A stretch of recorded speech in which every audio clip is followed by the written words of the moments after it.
Hi, Yes, can can you you hear me? hear me? Now I do. Hi. Hi, how are you today? I am shocked. For the first time, I was able to invite I somebody and they joined know, right away. I It know. usually takes 10 minutes. This is cool. This is cool. So the new changes, whatever they're making to the product is actually working. Exactly. Oh my God, I love this light. You look good. How are Good. you? How are you? I like sitting next to the window at the balcony. I can't sit anywhere else. So, Oh, that's fine. This like looks very good no, on I you. work But yeah. from here. This is my workspace. Good, good. So yeah, thank you for joining. Today was is a special live since, May we celebrate Mental Health Awareness Month. And you as our influencer of the month or ambassador of the month are, kind of like our spokesperson for that. Um oh, we already have a few questions. I love to hear to see that. I can tell you that it works for me, and that's the reason I talk about it. But you won't know unless you try it for yourself. That's a good point. In fact, Bella Sophia, we have a 90-day satisfaction guarantee.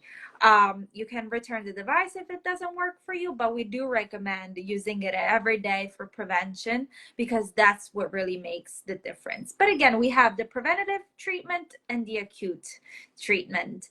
And Shruti, as our ambassador of the month, has her discount code. Let me write it um, for everybody to see. Chronically meh. So you can use this discount code to get a 15% discount. So yeah, if it doesn't work for you, again, you can return it within 90 days. But yeah, thank you so much for joining. And thank you everybody for joining our live today. If you have any questions, please feel free to drop them in the comment section.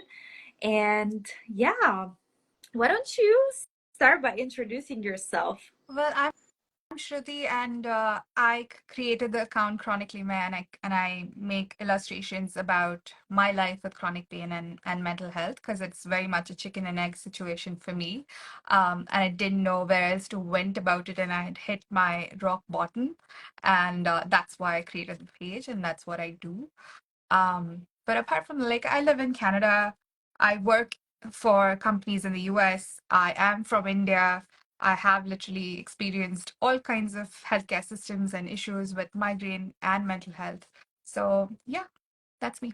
Exactly.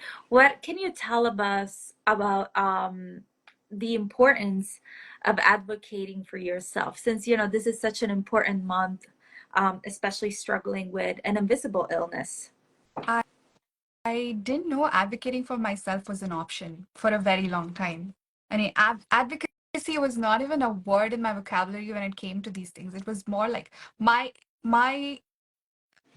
version of an advocate was, lawyer and law, but nothing to do with, what we need to do for ourselves.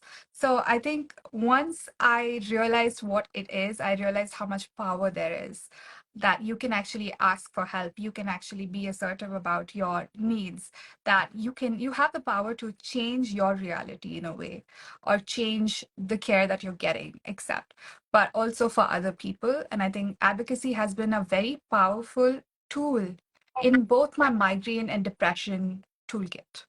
It gives me some semblance of control back because we often lack control while living with an invisible illness. I, I love that. Thank you. Thank you for sharing that. What about with your journey with chronic illnesses? Like what's your experience with managing mental health challenges alongside migraine? I don't know which came first in my case. I think I started experiencing migraine back when I was in a very stressful period of my life in childhood. I really don't know which came first, and I know I have the gene for both. So I just noticed that. So I didn't have much help with migraine as such. I had a diagnosis, but nothing else. Like I had a treatment which was not effective. I was told it's just a headache. So everything else that I was feeling that was not in anybody else's experience was alien to everyone. So they said that's your nature, it's your personality, you're lazy, you're antisocial. So it was really hard to comprehend what was happening. And that aggravated my mental health issues. I started feeling very isolated, when I had brain fog and I was a brilliant kid. So I felt very, very dumb. Like I felt less than who I was, and that was very hard for me to come to grips with. And I think over time, just not having support for migraine, because if you handle one of them, you can handle the other. So I didn't have help with mental health. I didn't have help with migraine either.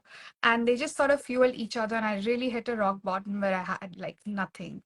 And I think finding mental health support is what helped me first, or finding validation and then getting into therapy, getting my mental health in place, because the wait time to see a specialist for migraine was like forever. So it's either like get one of those things, like take a look at one of those things and you can handle the other. But also there's a way that you can impact both if you work on your mental health. It's also a very lonely experience. So you Very. have to navigate that by yourself most of the time. Well, what are some of your strategies for that? I had no strategies before. And the regular things that work for other people didn't. Like I said, my journey is a little different compared to a lot of people because, I moved, I came to this world where I hit rock bottom, and that's when I found out advocacy and I found support groups and I found tools. I heard about Cephali. And at that time, I was not able to afford it, so I waited until I could.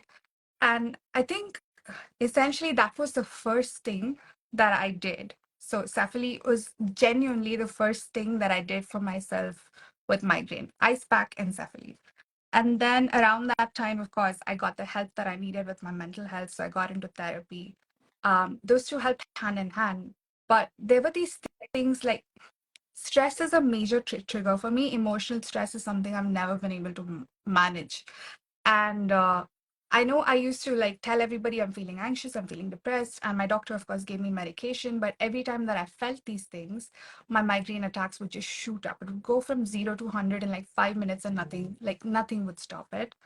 And I tried, this is when like I met my care coach at NeuroHealth, and I was telling him that I can't, like all these things that people say to calm down, like breathing and grounding exercises, they don't work for me. Like they make me more anxious. And for the first time, someone said, well, that's possible. So let's find what grounds you. So is it going to be petting your dog, going for a walk, listening to music? Is it going to be doodling? Is it going to be this or that? And that's when I realized it can be very personal to you, your strategies. And my strategies are very personal to me. So I doodle when I have migraine. That's how I create the illustrations. I'm very close with my dog. So if I have an attack or if I'm feeling anxious, he's always near me and he alerts me in a way. So that helps. Connecting helps. Like I went a lot to my friends in this community, and different things, food, comfortable clothes, reading, reading other people's comics, binge watching. I usually watch very psychotic, convoluted thrillers, and that calms me down. So it's very, very personal. Well, I love that you felt heard by your doctor and seen, like sometimes they're like, no, but you should try harder. But I love that you found somebody that was able to listen to you and understand that not everything works for everybody. There's not one treatment or one, option for everybody. And that's why we like to speak about the diversity of the migraine toolkit, because you can mix and match and have different things, have different Mhm. approaches. It's really up to you and what works for you. But yeah, my next question is, as an advocate for chronic illnesses awareness, including mental health and migraine, what message do you hope to convey to others who may be facing similar challenges? You're not alone. Like, there are a billion of us with migraine in this world who are pretty much going through similar experiences when it comes to the emotional turmoil. and the social isolation that we feel, and that pain that we feel inside because nobody else understands it. So you're not alone, no matter what you think your experience is. It. So you and I may not have a similar experience. We may not experience it the same way. It may we might have the same pain levels, but I might not be able to work and you are thriving. But still, there is something connecting all of us and we get it. So that's one thing, that you're not alone and that there's always hope. I know you probably have tried thousands of tools that are available. I have. Like I've done Reiki, I've done like crystals, like I've done everything like everything that's out there, everything fringe too, because I was that determined to get better, not desperate, determined to get better or find not get better, find a way to be functional Yeah. and find a way to be okay with myself, or like handle myself enough so I can fulfill my daily roles. So there's always hope. There's always that one doctor, like a bunch of treatments that work together. It's never one thing. It's a lot of things, and it's about time, place, mental health, everything falling into place. So don't give up. And acceptance. Like I know this is horrible. I know it sucks. I know that you just don't want to be in this body. You don't want to live with, with this disease. You want to do anything to get rid of it, but you can spend your energy on doing the things you love if you stop hating it, if you stop denying it, if you stop fighting it. So that way, like if you break a leg, you're not going to just sit in place and say, I'm not going to move or live my life until this gets better. You have that plaster. It hurts, but you still end up moving and like doing things that you love. Similar thing. Just accept that it's there. And with time, you might find a way or not, but this is a part of our life and we can live it despite having this. I love that. That's a very powerful message. Thank you for that. Let's speak about the stigma surrounding migraine and mental health. What role do you believe awareness and destigmatization play in supporting individual living with migraine and, in general, mental health conditions? Stigma comes from a lot of things, right? At one point, they thought depression affected only women and they called it melancholy. And they used to like lobotomize people with depression. It was painful. But I think we've come a long way from then to now with mental health as such. Still, due to it can be because of where you're located, it can be cultural, it can be a lot of reasons why we still see stigma. And that usually impedes our ability to thrive, even if we want to. And stigma contributes a lot towards feeling misunderstood, feeling isolated, all those things. And also towards not getting the help that you need when you need it, especially if your doctor is not aware. So I think awareness helps combat stigma, advocacy helps spread awareness, um, but it's all going to take a while. Do it regardless, and do it for yourself, do it for your child, do it just for yourself, and ultimately hopefully we can create a world that's kinder to people like us someday, Where people if understand people and they stop understand. asking silly questions or making silly statements. Honestly feel like it's their right to do that because that's what they've grown up with. Evolution takes time, Yes. and people don't know what they don't experience. They can't empathize when they have never experienced it. It's very rare to find someone who empathizes despite never having experienced something. So understanding that and not having the expectation of people to just understand and like just shut up, don't give me advice, that helps. Like I get that they'll give me advice regardless, and I get that me educating them sometimes doesn't help. So of course spread awareness, educate, but also know when you shouldn't spend that much energy on educating other people too. Like your validation should not come from someone else, it should come from within. And tell yourself, change your inner voice first. Oh, I love that. This should be in quotes. We're going to quote But you it's on that. true, isn't it? Stigma impacts us so much that is inside of us. Like we say, I'm not disabled. I don't have this. So it's not as bad as hers. Yes. My experience is not that bad. I think we have to start changing that. And awareness helps with that too, changing our own inner voice. And I feel like that comes a lot from thinking that not feeling good is normal. Mhm. Like that's what we should change. Number one thing, not feeling good is not normal. We should stop saying, okay, I have hormones and it's okay to be on my period and be sick. No, it's not okay. Not feeling well is not normal. So we Pain, were also, yeah, pain is pain. So pain happens, uh, sadness happens, grief happens, all of that happens. It's natural. But being in pain all the time, that's not normal. yeah, It happens, but it's not normal. It shouldn't have to be normal. Same thing with depression, same thing with yes. anxiety. If it's there with you every day, then you need help for it. Um, it's okay to be not okay, right? And you can be okay with not being okay as well. Um, but you can still continue to work on it to like find pockets of wellness in a way. I love that. And you said the key word, finding help. And that was my next question. How do you approach seeking support and finding resources for managing mental health and migraine? In my experience, people don't seek help unless they hit rock bottom. Mm, It's very rare in my experience. I don't think I've seen anyone seek help when everything's okay or manageable, right? I am very intuitive. I've always known something was off in my brain, right? mhm. I knew I had a mental health issue when I was a kid. I knew I had like pain, which was not normal when I was a kid. Of course, outside voices kind of changed that and made it Yeah, my fault. But I knew, right? Listen to your body, and your body will tell you when to stop or when to ask for help. Be intuitive and ask for help at that time, even if you think you don't need it, even if you think you can handle it, even if you think, oh, what would people think about me? It doesn't really matter. It's unfortunate that we don't do that unless we hit rock bottom. But I wish we do that. And there's resources available everywhere. It starts with education, like seek out content on Instagram, on TikTok. We use it for everything. So you can always seek out.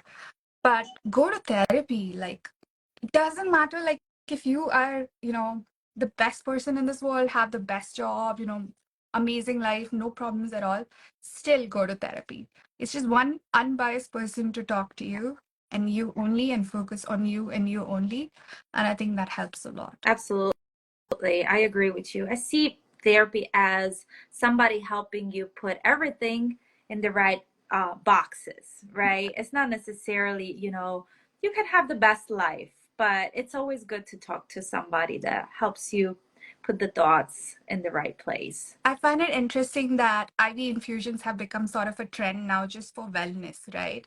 And going to the chiropractor, getting a massage and all those things have become almost trendy, but it's also something we do as a self-care activity to feel good. Yeah, So why not therapy? Why not like mental health? 100%. Um, yeah, so why not all that? You don't have to go to the doctor only when you're sick. You can go even when you're well. I do, but even when I'm well, just to, have that conversation and see is anything else going on. And they can ask the right questions so you can give those answers. And if something's off, like even when you're well, you get health checkups, right? 100%. Why do you get those? I agree. And also, I remember somebody once told me, you want to go to therapy because you don't want to bring everything to your family. Like, your family is there to help you, but it's important also to like speak to somebody external that is going to help you as an individual. It's very, very easy to throw everything on maybe your spouse or simply your family in I general. So, yeah. I think, again, my experience has been that people have been very emotionally available, but also they have had a lot going on as well. Hmm. So you can't keep pouring into other people's cups. Like people say, you can't pour into a full cup, or like you have to fill your cup first, right? That's what they say. And that's because, like, that's a way of them telling you you can't help others unless you help yourself. But flip that script, they can't help you unless they can help themselves. So we can't always depend externally, like even on our family and friends, even though that feels like a given and default in their role. We still can't expect that as a default. Maybe it's better to, like, you won't ask your mom to cut your hair, or maybe you do. I don't know. Like, it's not a norm. Like, not all moms cut your hair Yeah. beautifully. You still go to the salon to get that done. So you might as well like go to the therapist and have that in your. I think children who go to a therapy who go to therapy right from young age till like adulthood do so much better than those who don't. So no matter what age you're at, never too late to start. Love that. Thank you. Rebecca, I love your question. Rebecca here is asking, how can we help in a compassionate way without overstepping? Someone may not have asked for help yet regarding their mental health. Ask, are you okay? Don't ask, how are you? Ask very pointed questions to them. Spend time with them. Say, is there something I can do for you? Or, you know, what are you, three things that you're feeling today? What are three things on your mind? Start there. And when you ask those questions, you get honest answers. And eventually you are able to create that bridge where they can communicate with you if they ever need help. Just make sure that you let them know that you're open to it, not directly. Like if I go and tell my husband you need help, he's probably going to say, shut up, get out. Right. So it's just about making yourself like known, making it known that you are available if they need to, and that you are noticing, that you are open to discussing about it.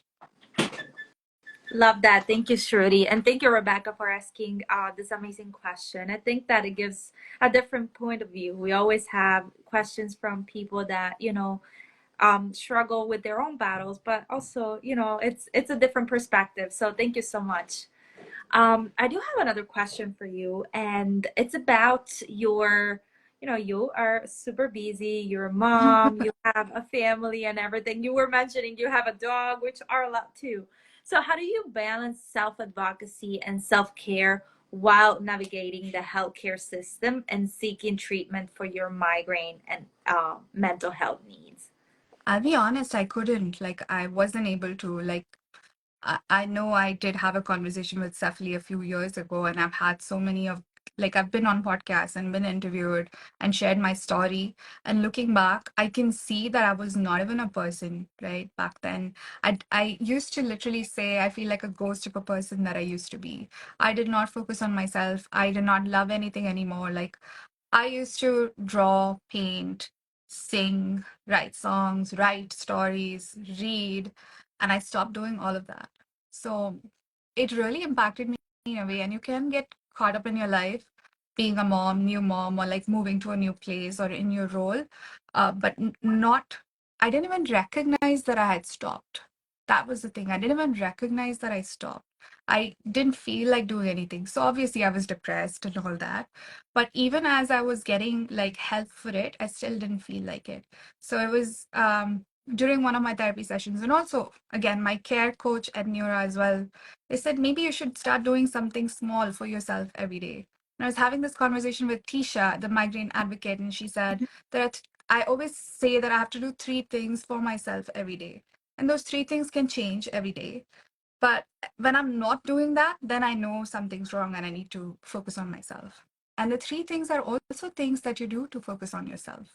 So I slowly got to that routine where I, wake up early before the world because that's my time, and then make tea, sit down with a book or doodle, or just kind of look at the trees outside or take my dog out.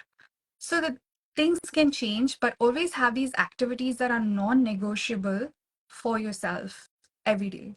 And if you need to add more, if you need to reduce them, but that gives you a feeling of accomplishment even when you have nothing. And I think slowly those things kind of stack up and help you. I love that. It's kind of like finding a routine, or, like you write on the diary, today I did this and that just for myself. So I love that. It's like giving yourself stickers in a way for I got out of bed. Let's talk to yourself in the mirror. I mean, I'm sure like a lot of people would say, I don't have the time. There are a lot of students who text me and they say, I don't have the time to focus on myself. But you can talk to yourself and you can fill your head with positivity and like look back on your day and pat yourself on the back for the things that you did. It might seem silly, but you do it for your child. Like when you have a child, you will do it. Why don't you do it for yourself? Like my daughter wants a sticker for everything. She says, Mommy, I brush my teeth, get a sticker. So why don't you do it for yourself? Because it's a lot of energy that goes into brushing your teeth when you live like this. Like I know like it's really hard to focus on hygiene too. So Recognize the little things that you do instead of Yes. feeling like you don't do anything. That is also self care. And self care can be literally anything you want. I love that. You remind me of the spoon theory, that all the energy is like having spoons, and those might change, but What as do you you said, focus that energy on and use up just a little bit for yourself? agreed, agreed. And I hope that Cephaly helped you through this journey. Like, But that's definitely one of those little stickers. Okay, today I did my preventative. yeah, and you know that like I was without medication for a very long time. And preventative was not even like on my radar, right? Even though I was on preventative medication before I came here, like it felt like some, vitamin that I took every day, Yeah, even though it wasn't, which wasn't really helping me. So I was in a lot of pain and I felt this lack of control. And that's why Cephaly became, and I was having daily attacks. So technically it was not preventative, it was acute every yeah, day. And it has been that way for past 2 weeks. So like I always have my device on my table over here in my travel pack. And I give myself that 60 minutes of time. And you know that Cephaly was the only pain relief kind of device that I had, or like for at least 2.5 years before I got on the right treatment plan. That helped reduce my migraine attack days and all that. And even now, whenever I have a flare up, like I said, Cephaly would be my first choice, first thing that I reach for. And then I have my preventative rescue meds as well. So I do those two together. An ice pack, always. yes. You always mention that the ice pack and the But Cephaly. ice pack is more like a blankie, like a security blankie for me, because that's been my go-to since I was a kid. So it's almost automatic, that thing. So you know how they say habits stack up. Brush your teeth and listen to podcasts, so that way you'll do it every day. So this has become something like that where I go for my rescue meds and Cephaly and ice pack. Give myself 60 minutes to calm down and soothe myself because when I have an attack, my anxiety goes up Yeah. more, and that increases the pain levels that I have. So I find ways to soothe myself, and Cephaly feels more like a massage. Again, that reminds me of what I do in India. When I had an attack, I would go get a massage. So this way I get to do it on my bed. I love that. And I feel like with Cephaly, I mean, of course, you have to find what works for you because, as we always say, your migraine experience might be different than somebody else's. So do what works for you. But one thing I gotta say about Cephaly is that it's always there. Like you don't have to choose. Okay, maybe today I'm gonna take a pill. Tomorrow I won't because I might have another attack that is Yeah. worse. You So know? I'll tell you what my situation was, and I use Cephaly a lot for acute. Like I'm not so when I'm not in pain, I don't bother with anything. So that's a problem I have. Like I even forget to take my preventative on time. Like it's a monthly injection. It's not even every day. I still Mm. forget. Like to go and pick it up. Someone needs to remind me. So I do it very sporadically. But it's like sorry, lost my train of thought over here. Right. The thing about Cephaly that I love is that one, it didn't have anything to do with a recurring fee, and back then I couldn't afford a lot, so it didn't have to do with I have to pay every month to have access to this device. It was something that I had to invest in once, and then I get to use it. And of course, the electrodes is something that I need to buy, but I found ways to kind of extend life, and also purchasing the electrodes was not an issue for me. And the other thing is, you wait so long to see a specialist and get your refills and find a medication that works for you. When I finally did, I was still given triptans, and I don't do well on triptans. It scares me. And having that 10 meds a day, 10 meds a month, it didn't really help. So knowing that I have a tool that I can depend on, regardless of where I am or how much money I have, or how many attacks I have, that was very helpful. And I think that's still why I kind of rely on it. And I'm okay to talk about it so much because I know it's an investment, but it's a worthy investment. Absolutely. Do you have your device with you? You said you did. Why don't we Right now. just show people what it looks like real quick? Would you like to do that or you want me to do Yeah. it? So this is oh, there we go. This is my Safely device. It's like really small, so you can actually carry it wherever you want. And I have the electrodes as well. I The have those. electrodes come in like a zip pouch, right? And store it in here. You don't want to store it outside of this. I usually keep it in my fridge because that helps extend the life. I also don't touch my electrodes, like, sorry, the backing also with my fingerprints because it's always oily or something like that. So I touch them on their tips. Remove the electrodes as well and hold it with your tips. So you just kind of place it on your forehead, clean your forehead. If you don't have the time, always have alcohol wipes on you. It's available at Dollarama or Dollar Store. And just wipe your forehead, make sure it's clean, pop it on. It's very easy. It's like, and it really feels like a massage. And you can, I think Kiara can show you how to use yours. Absolutely. Absolutely. So, Cephaly has two modes, has the acute treatment and the preventative treatment. We encourage everybody to do the preventative treatment every day. It's only 20 minutes. So since we were speaking about self-care a few minutes ago, I think it's important to remind ourselves that we need to have at least 20 minutes a day to dedicate for our self-care. So we encourage you guys to do preventative every day. And in case you are having a migraine attack, we recommend setting the acute treatment. So remember these two colors, turquoise for acute, purple for prevent. You press one time for acute, which again is the 60-minute treatment.